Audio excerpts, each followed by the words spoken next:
This is Ivan doing a very short video about this day called Hanukkah. Like, it's an 8-day holiday, and over the last couple of years, I've really been doing a lot of research about it because what kind of prompted me to really have an interest in it is the fact that Jesus Christ in John chapter 10, he celebrated as well. So I wanted to look into it a little bit deeper, and what I found out was something that's really startling. For one, I realized that it doesn't seem as though a lot of the churches that I've gone to actually even recognize this particular day. So I thought that was pretty interesting. If Jesus celebrated it, why wouldn't the churches do it as well? Another thing I realized is that in John chapter 10, he made a statement that was so alarming to many people that were there. It kind of changed the whole complexion of his ministry, right? So this is what happened. First and foremost, I would say that the history of Hanukkah starts back, I would say, in between the Old and the New Testament, that historical time period. You have people that wrote about it, and the Maccabees. You have the book of the Maccabees 1 and 2. You also have Josephus, which was a historian who wrote about it as well, right? But this is what took place. During that time, they had an occupation. A Grecian ruler came in. He occupied that region at that time.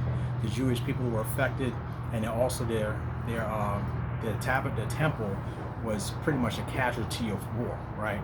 So you have this religious leader that came. You had not a religious leader. You had this leader that came in. His name was Antiochus Epiphanes. I believe I may have gotten that right?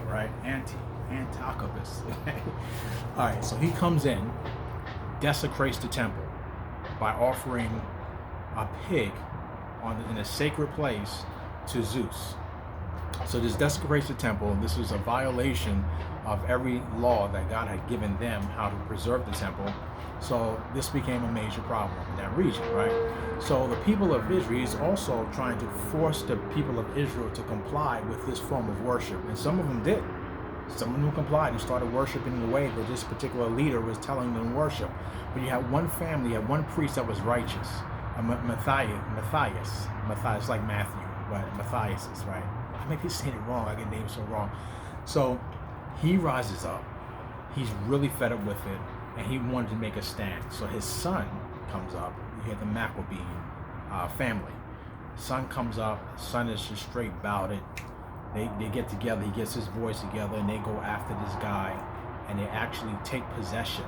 The Maccabean family themselves take possession of the temple and get this wicked rulership out of place, and they rededicate the temple and restore religious worship back again, right?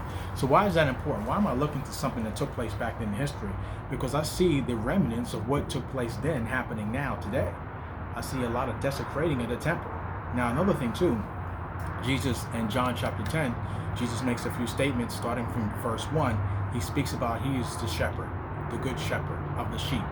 He is the shepherd of the flock. He is the gate. He is the door.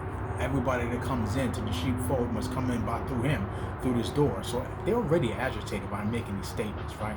Because David was also a shepherd as well, right? And David was the one that actually opened the door to this great elaborate kingdom called Israel. But the Messiah would be the son of David. So now they're like, listen, what are you trying to say you're the son of David? What are you talking about this whole thing about being the shepherd, right? It doesn't stop there. He goes even further. He enters into the temple and then makes a statement that actually almost gets him, they wanted to kill him for. So what's the statement that he made? He makes a statement saying that I and the Father are one. So they interpreted that saying that you make yourself equal with God, meaning that you are God in human flesh. So that's when he wanted to stone Jesus for what he said. So it goes on and on and on there, but here's the things that took place. First of all, he made mention that he is a shepherd. But two, he also alludes to the fact that he is this light.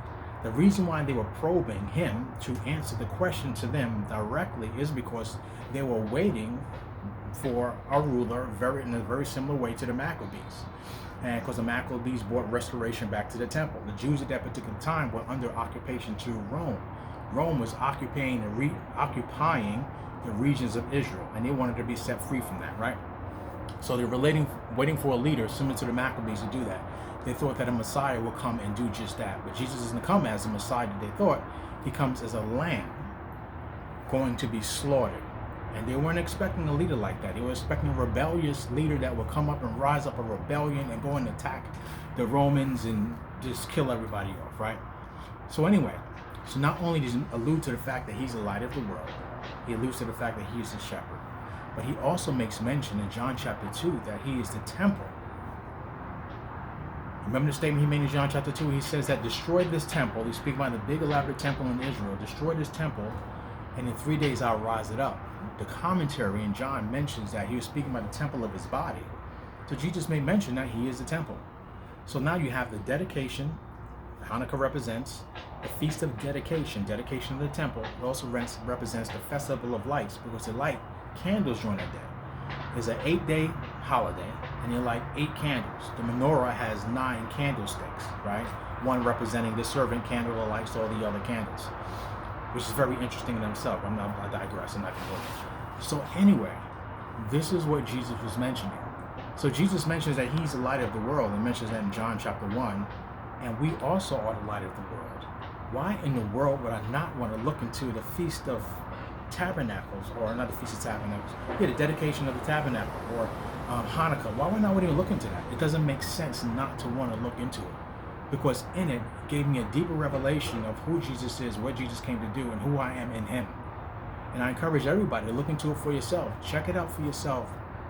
The scriptures that people read during this time of Hanukkah is not just for the Jews. Anyone that puts their trust and faith in Jesus Christ as their personal Lord and Savior, you also are considered to be a light of the world. And another thing too, let me say this before I go. This whole entire division that is being built up based on whether or not you a Jew or you're not a Jew, or Hebrew, not a Hebrew, or who the true Jews, that's about division.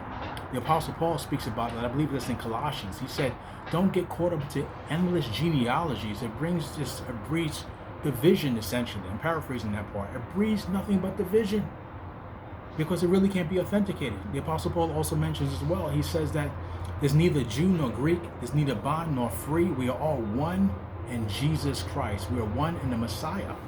We are one in the Messiah. Also in Romans chapter 11 speaks about the olive tree. There's the original olive tree, which speaks about the natural Jew, and there's the wild olive branches that are grafted into the original olive tree that makes a cultivated branch. And in Ephesians chapter 1, it speaks about the revelation of the person of the Christ. The revelation of the Christ was to create one new man, taking Jews and taking non-Jews and creating one new man out of them.